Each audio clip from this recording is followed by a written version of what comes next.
There are different ways for us to think where to start with AI.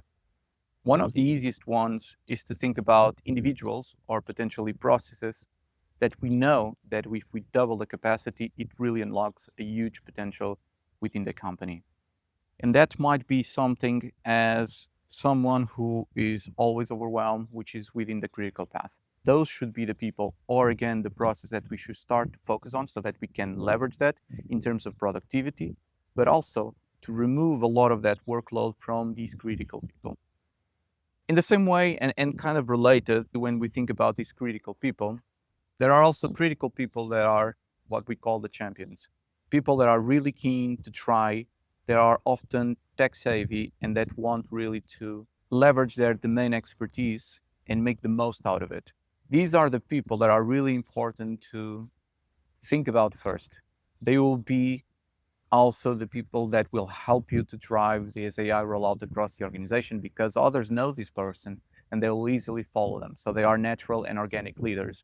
Finally, a third path. When we try to put AI, basically it will speed up things massively. So right at the beginning, one of the things that we need to be careful is dependencies. So anything that is heavily regulated, anything which has a lot of dependencies from different departments, different people, we should stay away in the first steps from those areas so that we can really just keep the focus on something, get things done, show the result, and show the potential. Because otherwise, we'll have to fix different problems, and those problems are often more organizational.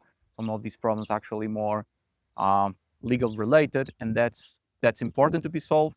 But that will be in a later stage of the AI rollout. For example, thinking about these 3 weeks, one of the strategies that we really recommend and that we often do is creating this idea of pilots. Pilots precisely allow us to isolate some of these dependencies when they exist. And essentially, they allow us to have an agreement and a commitment with the main people or the main stakeholders so that we get a period of focus where we mitigate the biggest dependencies that we might have, but we also set ourselves specific goals. So each pilot has a very specific goal that might be about training, might be about increasing performance, might be about the speed in which we can deliver something. But again, it's something that we know beforehand exactly the dependencies, we mitigate them, we manage the expectations with that. Then we commit to that goal during that period without changing these goals. And in the end, we can easily measure the progress and use that pilot to replicate in similar areas or to extrapolate to completely different ones.